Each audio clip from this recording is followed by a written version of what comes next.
I have 3 fingers missing on my dominant hand. It's fine. I can type and everything and even manage to tie my shoelaces most days, and on the days I can't, that's the dyspraxia. However, I won't deny that it looks a bit odd to most people. I only have my 4th and 5th fingers, so my hand looks a bit like a child's drawing of a rabbit, and not a good one. I'm used to people asking about it, usually after staring for a good minute or 2, but I still find it annoying. I really don't get why you'd think it would be an okay thing to ask someone about, but hey, I wasn't raised in a barn. Usually I nip the questioning in the bud by just explaining the truth from the get-go, and assuming that enough people will gossip about it that the message will spread by the end of the day. It always does. Anyway, I started a new job about a month ago, and I honestly could not face going through that same cycle again. I felt like the time had come to not play into it anymore and to make something out of it, and I decided to make myself laugh. When the first new coworker asked about it, I completely lied and told her that I chewed them off as a baby. I then decided to tell the next person who asked that I cut them off with a plastic knife at a picnic. And the next person that I was born with 6 fingers and they removed too many, and so on. All genuinely ridiculous reasons, but I'm a good actor and they actually believed my stupid lies.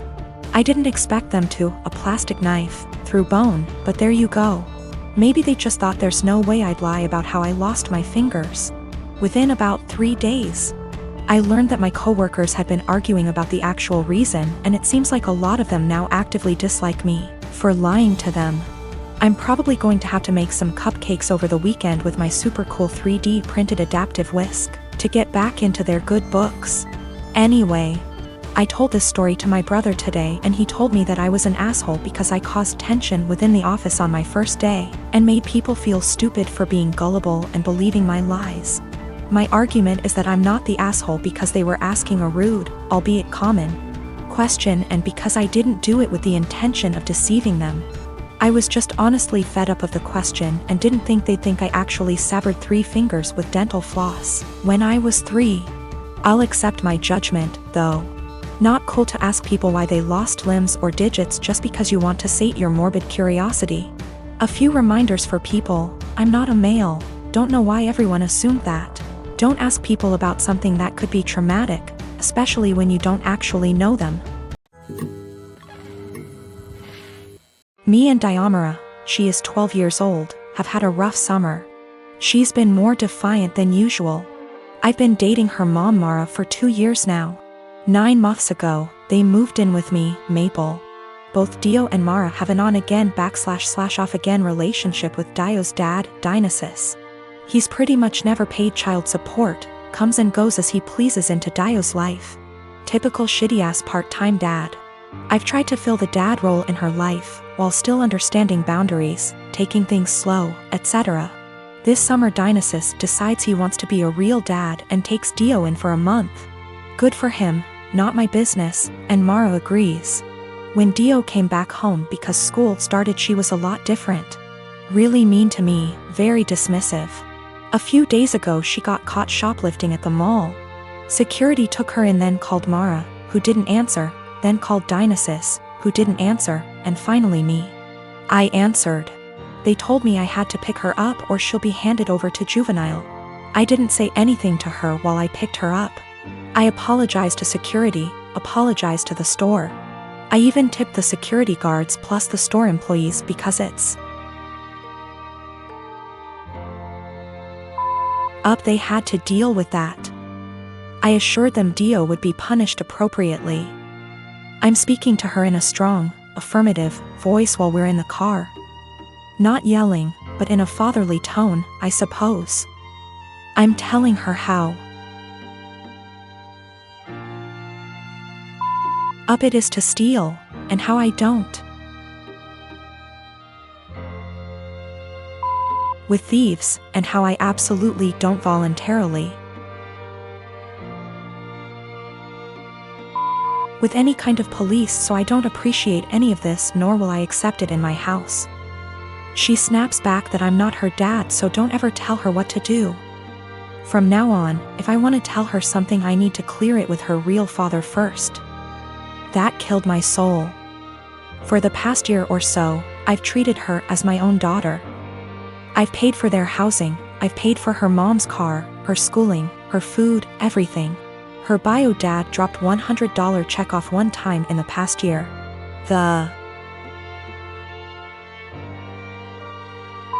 In check bounced, so I had to call him up and he brought cash over. I told Mara about all of this. She was appalled at what Dio said, but she never made Dio apologize because she's not wrong, you're not her dad. A couple of days later, Dio asks me for some money to pay for her uniform / accessories she needs for a sport she's involved in. I say, go ask your dad. She scoffs and says her dad doesn't have the money for it, so I have to pay for it.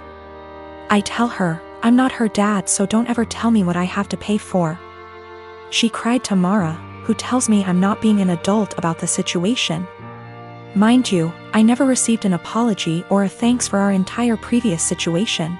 Mara says Dio is a kid and I need to stop acting like a kid too. I come from a conservative Christian family. All my family members were / are involved in the church and have church-based jobs. When they met my wife, they loved her and embraced her as their own. We dated for 2 years and discovered she was pregnant after we got engaged. Invitations were already given at the time and we decided to still have the wedding on date when my wife was 5 months in. My family were furious when they found out my wife was pregnant. They asked if we even still considered having a wedding. I said why not, but they were very upset, especially mom and dad, who said they've always been known for their decency and good Christian values, and weren't willing to let this stain their reputation. As in my wife and I getting married while pregnant. They officially dropped out and refused to negotiate, saying it was done and I have only myself to blame for this outcome, and should move the wedding out of town. I was hurt. I tried to change their minds and checked with other members, but my brother said he had no intentions to look like a joke in front of his fellow church members and dropped out. My aunt pretended to be sick and said she may not be able to make it, she's 100% healthy. My cousin said he had business trip and stopped his wife and kids from attending, and my uncle cussed me out, torn the invitation and kicked me out. I felt terrible with no family members of my own to support me and share my joy at my wedding. I even broke down crying after the ceremony. I haven't spoken to them for months and then got busy with my 4-week-old daughter.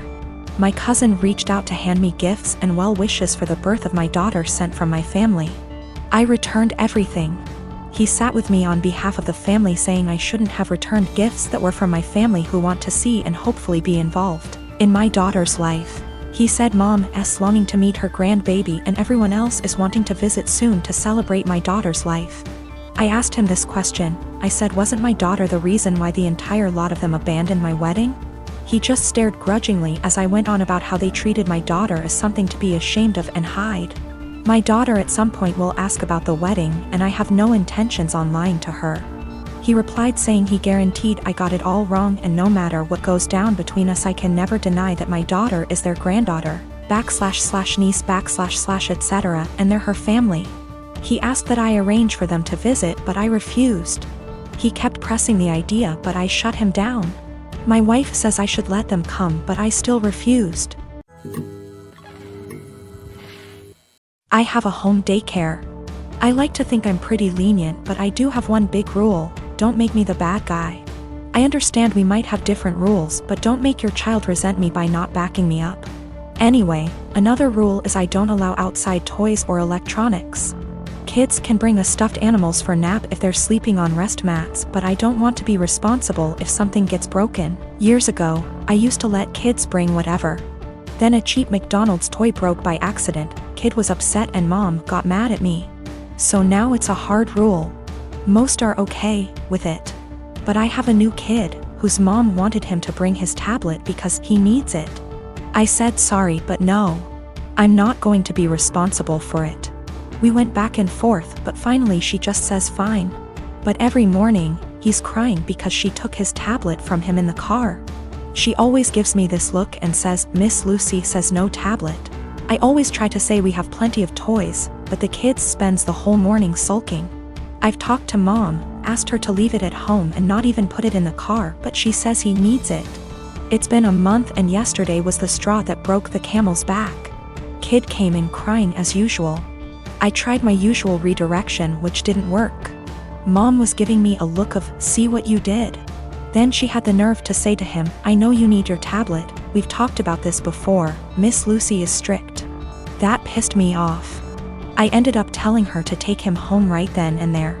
She was shocked and tried to stammer. He was my first kid of the day, so there was no scene. I just handed back his backpack, said he was no longer a student of mine, and began to pack his extra clothes and the sippy cup he kept. Mom was in tears as she left. My husband thinks she was right. I'm too strict and should have broken policy instead of causing drama. There was no medical need for the tablet. It was all just that he wanted it. I'm not making a waiver for electronics. That won't stop other issues with the tablets, such as jealousy and drama, so my "don't make me the bad guy" rule has been misunderstood, partly as I worded it poorly. I don't expect blind obedience. No one has to agree with my rules. They can challenge them, to me. But to their kid, I'd rather them explain everyone has different rules and that while they're with me, things will be different. I do the same with parents who have different rules than mine.